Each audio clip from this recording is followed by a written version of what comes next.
What's up? How's it been going, man? It's been going, man. It's been going. Life's good. This is the MC Circle. This is my friend Benji, also known as Teach, also known as Benni Bolivar. Benni Bolivar, Yeah. a.k.a. Benji Said It, a.k.a. The Professor, a.k.a. Meek Bless the Pleasant, Yeah. Wu-Tang Forever. I met him as a student at Media Tech. So. Yeah. It was a while back. A while back. A little while back. Yeah. As you know, this is the MC Circle where we talk about anything hip hop. I'm a hip hop artist. So is my homie Benji. Yes, sir. So what I usually ask this towards everybody in the beginning, but what's your creative process? My creative process. It depends on what I'm doing specifically. So, like, if it's a feature, it's one way. But if I'm doing like something for me, it's definitely a different thing, right? But I think in general, what I'll do is this, right? I'll figure out what the topic is. I'm very topic based. Mm-hmm. And then I'll try to find a creative way to talk about it instead, Okay. right? So I'll give you a couple examples. I had one song, not on my previous EP, but on the EP before that, the Submission, the extended play EP, Yeah. called By Heart. By Heart was the first song I wrote for that EP, even though it's the last song on the EP. But when I got that one, I had just finished writing my mixtape, the last mixtape I ever did. And I had done a concept thing, and I had started really working on some different stuff. So when I got this beat, it was originally supposed to be part of a compilation album, but I was given this beat, and I remember hearing the beat, and I was like, man, it feels like I'm like somebody's running away from something, Yeah. right? And I was like, okay, but like, what can I do with that? What can I do with that? Like, this is what it made me feel like. So then I was like, okay, what am I going through right now? And at that time, I was trying to get over a girl. Mm-hmm. So what I did was kind of made a story about a dude trying to run away from the feeling of a girl, like the memory of a girl. Yeah. Right, and then to make it more interesting, I made it very horror-esque. The name of the track was already By Heart, like the instrumental was called By Heart. Mm-hmm. So I was like, okay, well, let me play with that. And so then I came up with this whole little story of this guy that went crazy because he's trying to forget this girl. So he starts like drilling holes into his brain, trying to drain the memory of her out. Yeah. And then like because he still feels her, so he like rips his own heart out and tries to chop pieces of it out because he thinks she's on her heart. She's on his heart, right? Yeah. But all of that was based off the song feels like I'm trying to run away, and what I'm going through is I'm trying to forget somebody. So let me just mesh those two things together. So I always try to stay on topic, but how I approach the topic is what changes. You know? I had one song that I featured on, kind of a similar process. It was called Stay True. And I realized one day that I'm very complicated and I just go over people's heads. And so nobody really listens to me because of that. But this is a prime example, right? So the song was called Stay True. I used to be part of this coalition called True. And it was just three of us on there. It wasn't like anybody's specific song. It was the coalition song. Yeah. And so one guy on there, Jay Krills, he did his verse, and it's just kind of about the whole general movement. That's really the best way I can say it. Yeah. The second guy, I can't remember his name. He did have a fire verse, but he was talking about staying true to himself and came from a very personal space. Mm-hmm. And so for me, it was like, okay, what can I talk about? I don't like talking about myself all the time. Mm-hmm. So I I started thinking about, like things that are true to me, right? I am a Christian, so I essentially my verse was basically from the perspective of the Bible, right? And how the Bible was saying like it's remained true, from the beginning, right? Yeah. And that it's like people. The idea was like you've a lot of y'all have said y'all know me, but you misquote me. A lot of y'all said that y'all believe me, but y'all have turned your backs on me. But from the very beginning, I'm the one that stayed true. I'm the one that taught you how to do this. I'm the one that taught you to believe in this. But you've turned your back on me. But I stay true. Yeah. Right. But again, it's from the perspective of the Bible. So in that verse, you got me curious now. Does it ever say that it was the Bible? No. So it's just a metaphor that people would have to really listen to. They would have to really listen to it, and it was like there's little hints here and there, but again, it just went over people's heads. So it's kind of like you used yourself as a metaphor to present how the Bible would feel if it were a person. Yeah. That's cool. Like I personified the Bible. Yeah, that's cool. Right, and like I like to do things like that. So yeah, I have a lot of fun writing that way. To me, it's just much more interesting. Mm-hmm. I'm not a guy that likes to write about rapping. Yeah. I can do it. I've done it, but I'm really over it. Yeah. Right.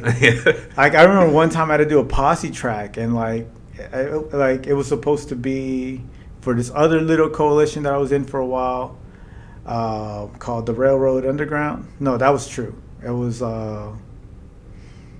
Underground something, whatever. Mm-hmm. And I had the last verse on there. And he just wanted to do like a posse track with some features. I managed to get my homeboys on there because nobody else would respond. Yeah. But again, everyone was just rapping about rapping. So for me, like I started off my verse with, "It's been a minute since I rapped about rapping," because like I'm just really tired of rapping about rapping. But fine, I'll do it again. And just did my thing because I can still do it, but I don't think it's interesting. Yeah. Again, and we've spoke about this before, but I think go ahead and touch on that. Yeah, but I think rapping about rapping, it just makes you relatable to rappers. Mm-hmm. Not everybody's trying to be a rapper, so why would they relate to me if I'm rapping about that? Yeah, So I like more intellectual topics, or I like more personal topics. Mm-hmm. And that's just how it's always been. My main partner in this, Mr. Magic, me and him are the same way. We even have very similar styles. They're our own in essence, but like you can hear the similarities. You can hear the influences in there. But like there was one track me and him had jumped on, right? We were features on somebody else. Yeah. I don't know what the guy just changed his name to. I think he called himself Dylan Blade or something.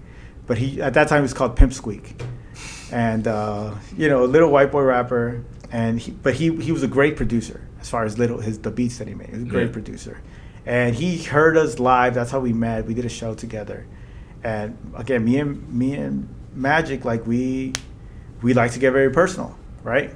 So he asked us to jump on this track. The name of the track was Inner Struggle, and he shows me his verse. He's just rapping about like his struggle of trying to make it as a rapper, right? And like that, feeling like real hip hop isn't appreciated, that kind of stuff. And for me, it's just like, I'm not going to rap about that. He asked me to make the chorus. I think it's one of the best choruses I've ever made. And that's not the point, but I make my verse. So I make my verse about like during a time where like I was contemplating suicide. Right, and like what was my thought process during the time, and like how I felt about like the people around me that I didn't think had my back, and my Magic was on there. He had the best verse on there in my opinion. Like I recontemplated my entire career after that point, but like he was rapping about when he was selling crack and like how he had to turn away from that because of his inner struggle and like give his life back to God so that because he didn't want to do that anymore. He didn't want to like destroy his community or anything like that. No. And to me, like by the end, when other people heard it, it was like, yeah, that's not Pimp Squeak's songs. That's y'all's song. Yeah. Because at the end of the day, it's much more relatable, And he was obviously also younger. He was a much younger rapper than we were, so you hear the years of experience. Yeah, it takes, to touch on that, it takes, time and life experience to really let the art show through, like, where people can see it as relatable. Right. And I struggled with that too when I first started, because it was like I was, in my brother's studio rapping, and it just, he was like, I did a whole album, and it came out, and then he lets me know, like, hey, this is really cool, all the sounds and all the concepts that you did on it, but there's nothing there's not a lot of depth to it, not very relatable. Yeah. And I was like, wow, you let me put this whole thing out and then tell me that. Like, I was just like, and I try to, me being stubborn as I was, I tried to kind of do the same thing with other guys, that more content, music that wasn't relatable. There wasn't a lot of depth to it, because it was a collaboration project. Right. And he said the same thing. He goes, you already know what I'm about to say. I was like, what? He was like, there's nothing to this. Nothing at all.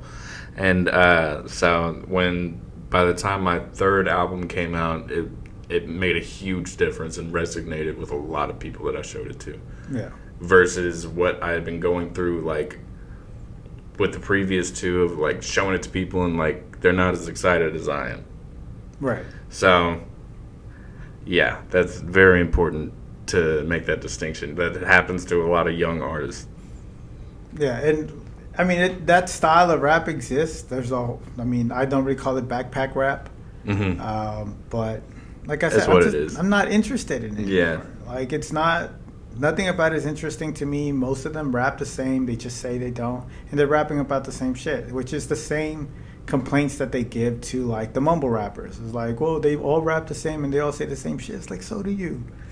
So do you. It's kind of hypocritical. I didn't even think about it like that. Yeah. I guess I don't know. It's like, we need to come up with a name for it. It's like artist syndrome. It's like you only like the same things that you put out. Right. But, since you've been talking to me about mumble rap and stuff like that, I have opened up my horizon to it a little bit, because I realized, they're doing something with melodies. They're doing something with mood. Yeah. So and that's it's something where, that they don't understand. It's a completely different thing. But, like, for an artist to make you feel a certain way, they don't have to say it. They're just, because of how they said something or how they wrote something, or just the beat itself and letting the beat ride in certain areas, they can make you feel a certain way. That is art. Yeah. Whether we want to admit it or not. Like, if your art is just the words, why do you even have a beat? Yeah. And that's why I always, like, try to differentiate a rapper from a poet. Yeah. Right? It feels like, rappers are poets. It's like, no, rappers are rappers. Yeah. And rappers are musicians first, mm-hmm. in my opinion. If the rapper can't write a beat, he's not a rapper. Yeah. He might as well be speaking over music. Yeah, it's a prerequisite. I remember one time I did a rap battle. The only time I ever did a rap battle. I lost, by the way. Okay. But the only white boy to rap that day, I can't even remember his name. This was a long time ago, like 2009, right? But he showed up and he's like, no, I don't want to beat. I don't want to beat. And he had some bars. He legit had some bars, right? So he had this other guy, like, he beat the first guy, hands down. Yeah. But then the second guy came up, and so when the dude, he put the stipulation out there. It's like, I'll tell you what, you're going to do no beat, so I'll do no beat on this one. But the second round, you have to do a beat, and I'll do a beat. Challenged him. And he could not write a beat for shit.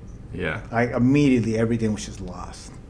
And, like, clearly lost the battle. Yeah. That dude's a poet. Yeah, and it was one of those things like, okay, yeah, you have bars, but you're not a rapper. Yeah. Because a rapper needs to have rhythm. Rhythm is a musical element. Mm-hmm. And if you don't have that element, you lost the part that makes you a rapper. Yeah, the part that makes music. Yeah. Mm-hmm. So rappers, so I've always been a proponent of the music comes first. If like, it's not that the message can't be there, it's not that all these other things can't be there, but if the musicality of what you're saying isn't there, I just think it's trash. Yeah. So, and I give it up to the pioneers. I give it up to the guys that tried to experiment different things. Like Monotone rap, I'm not into it as much, but you have to thank Rakim, the king of monotone, right? Like he started that, but he focused on other things like flow. Yeah. Like the father of the modern flow is Rakim. You know, before him, everybody else rapped the same. You know, it's not even that it was boom bap, but when you go back and listen to like the Slick Ricks and listen to like the Melly Mel's, the Curtis Blows, they all had a similar style. Yeah. Right? Like that was pre-Rakim. Yeah. When Rakim came out, it was the first time it sounded like someone was just talking. Like they weren't trying to go da da da da. Like, like right, it's like thinking of a master plan. Yeah. Right? Like that kind of shit. And you're like, oh wow, this is different. Yeah. And that's like this was what like that asking the question of like why is Rakim important? One day I realized is like that's how you could determine if somebody's a real hip hop head. Yeah. Because like there was this thing that came out. I don't know if it was on like forums or something, but I would ask people, and they were like, "Oh, well, Rakim was Nas before Nas existed." Like, what the fuck does that mean? I mean, shit. It's just stupid. Nas did not do the rap what Rakim did, and that's not disrespecting Nas. Nas is dope. Yeah. Right. But the fact that Rakim, you can tell when rap changed. Mm-hmm. And the pinpoint is Rakim. Yeah. No one rapped the same. And a lot of rappers give him credit for that. At least from the rappers from the 2000s. I don't know about today. They have to. Anyone that really like studied it has to understand that. Mm-hmm. Is that everyone rapped one way until Rakim showed up.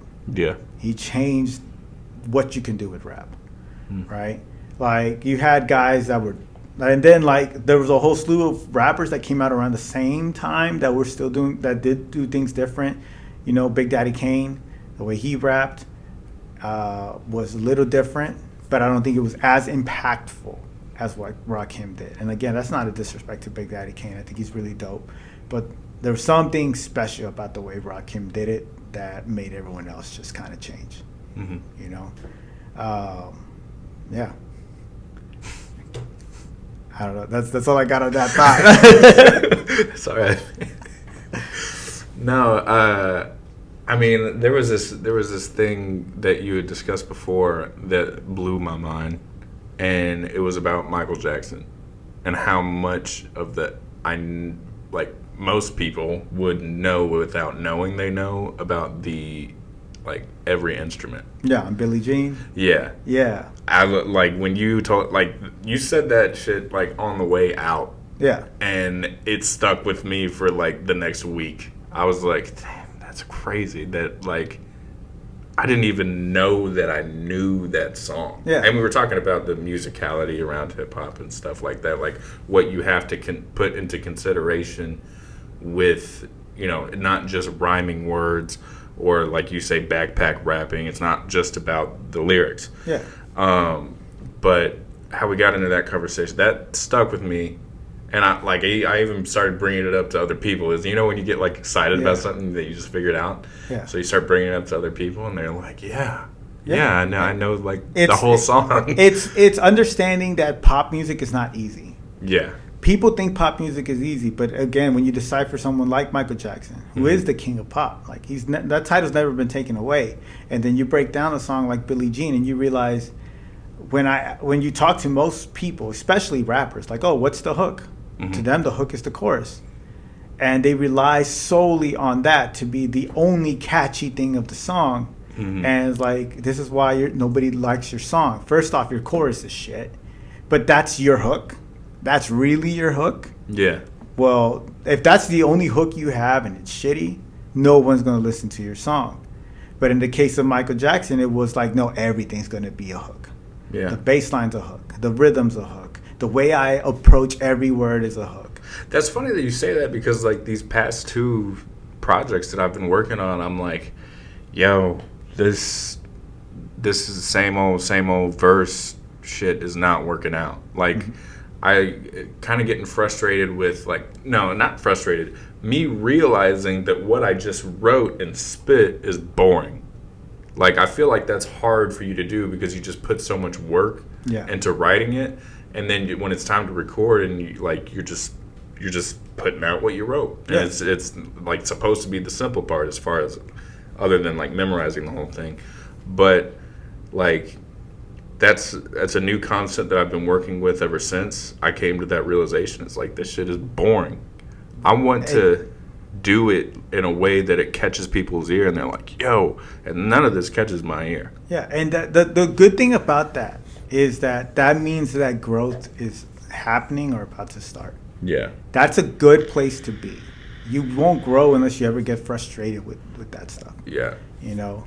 I mean, I remember one time I was listening to an interview with Tech Nine, and like he mentioned, just like saying his name. He was like, I can go Tech Nine, or I can say Tech Nine, and it was like, which one catches you more, right? And that's the idea that everything can be said in a way that's actually catchy. Yeah. You know, the first one that I experienced that with, and I obviously hadn't really conceptualized it as well as I can now, but the first time that I experienced it was when I heard Eminem's "The Real Slim Shady," you know, and like he had, I'm Slim Shady, yes I'm the real Shady, oh you other Slim Shadys are just imitating, and I'm getting sued, right? And I was, bro, I was young, right? Yeah, I was young. I think I was still in middle school when I heard that, and I remember trying to rap the chorus. And it just would not come out right. It's like, what am I? It's not coming out right. It's not coming out right. And then I realized, like, oh, I'm saying imitating. He's saying imitating. And that just completely changes the whole feel of it. Just that one little thing. You know, like, obviously it makes it rhyme better. Yeah. But it stands out more because of that. Yeah. You know, and so something as simple as, like, emphasizing the in imitating. Yeah. To imitating. All of a sudden it makes a much better chorus. Yeah. You know, and like I've constantly said Eminem's one of my major influences. Like I always loved his way of like he could say multiple words and somehow one would just slide into the other one easily. And like it was just seamless. Like it didn't have this and that's with the fact that his enunciation is flawless. Yeah. Right? But somehow it just seemed like words can go into the other one without a problem. Yeah. And like that's partially why my name, when I picked my my rap name, was Benni Bolivar, because I started trying to do that, and I loved how Benni Bolivar just flowed into each other. Yeah. You know, and I mean, there's a lot of reasons behind my name, but that was one of them. My rap style. So that's why I mispronounced it at the beginning of this. What, Benni Bolivar? Yeah, it's Benni Bolivar. Yeah, it's supposed to be Benni Bolivar. I mean, if you said it in Spanish, it's Benni Bolivar. But yeah, like that was part of the reason why I would pronounce it like that and why I came up with that name. And again, there's multiple reasons behind it, but like that was one of them. Yeah. Like I felt like it showcased my rap style. No, that's cool. That's really cool. You see, I didn't even notice him did that in the hook. So I think I'm still in that learning space where it's like I'll go back to things and realize, oh, that's how they made it sound more, catchy. Yeah. I probably didn't use catchy until now, but it's like that's how they make it stand out more. That's how they, Always, man. And it's a beautiful process and a challenging process. Like if for any MC really, like to say like, how can I rap in a way that actually catches somebody's ear? Like that's an actual process, and you need to sit down and really work on it because it's very psychological. And like you have to think about what the other person is listening. They can't just be about you anymore. And I'm not like this kind of goes against like what Rick Rubin recently said about like, the artist is the one that determines what the people want to hear. We put it out. They don't know what they want to hear. Which on some level is true, but depends on the audience. Yeah, you're right. That's the problem. It's just that it depends on the audience. So if you're dealing with non-creatives, sure, they don't know what they want to hear. Yeah. But like because of the world we live in today, creatives are much more abound. Yeah. So you have to think like them. You have to think like the consumer at the end of the day. You have to think about who is your consumer and how would they listen to this. Yeah. And if that's not in your head, then you have to at least accept the idea that you're only making music for you. Yeah. And so if you're the only one listening to your music, you can't be mad because you made it for you. Which, I mean, I guess I struggle with that. Not necessarily understanding that, but understand, like, who do I want to make this next album for? Do I want to make it for them, or do I want to make it for me? It's a lot of energy to put that, artistic expression into your music. Right. It takes a lot. Because it's essentially an experiment, and you might record the same song 3 different ways, 3 different times, 3 different lyrics to get it right, to have a song that you feel like is for them, right. And that's where ultimately look at it like this, right? You're a consumer and you have a relationship. Yeah. And all relationships, good relationships, require some form of compromise. Yeah. And so your goal should be to find, how can I make this in a way that they want to listen to it, but still put my artistic expression in it. Yeah. Right? And I don't think there's a problem with that. It's a relationship. Therefore, there should be compromise. Mm-hmm. Right? If it's only for you and the way you want it, sure, you might find some people that like it. But we're not all Kanye West, right? Like he makes music for him, and for some reason everyone likes it. It works. Yeah. But I think, he's a pioneer in many ways, and also at the same time, like, he's just gotten to that point where people are like, all right, we want to hear what he's got. Yeah. But not everybody's there, especially when you're starting off. Like, I feel like if you're really, really new, just learn how to express yourself first. Yeah. Right? Because that's when you're picking up your skills, figuring out how to let all this stuff just flow out of you. But then when you start reaching that middle intermediate ground, now it's like, okay, I want to step up. Let me start thinking about the audience. Yeah. Right? Like, that should be the next thing. Like, everyone always goes big into visuals and all this kind of stuff, and yeah, that's great. I'm not saying don't. That is important. Mm-hmm. But, like, making music that is impactful requires for you to listen to, like, think about the people you're trying to impact. Yeah. So, like, I think the project that I did that got the best plays was the last mixtape I did. But I remember even before I started that project, like, I sat down, like, okay, this is kind of what I want to do. I want to make an attempt at a concept album, and I want to target Tech Nine fans and Lupe Fiasco fans. I said that out loud, wrote it, told it to everybody I was working with. Like, this is what I'm trying to target. Yeah. This is what I'm trying to do. And so then I studied those 2 guys and figured, like, okay, how can I try to apply this, And I ended up really, like, hitting a lot of Tech Nine fans at that time. And that's what put me on a lot of these coalitions, is that they heard my mixtape, and then all of a sudden I started to get put on. And while I feel like a lot of people, my verses just went over a lot of people's heads. At the end of the day, the guy in charge of everything, he loved me because he realized, like, whatever I asked Benji to do, he can do it. Yeah. Everybody else is just going to kind of do this and that, but, like, I was the most professional. Hey, we need to release a track on this day. Okay. Everyone was, oh man, like, I don't, like, it's just my artistic process. It's just not letting me. Like, it's like, okay, well, you're already saying this is not something you want to do professionally. Yeah. Right? Like, if something needs to be done and there's a deadline, you have to be able to do that. Yeah. And that's that's always been a thing. That's always been there. It's like, for example, like, Players Ball by Outkast. Yeah. Did you know that was a Christmas song?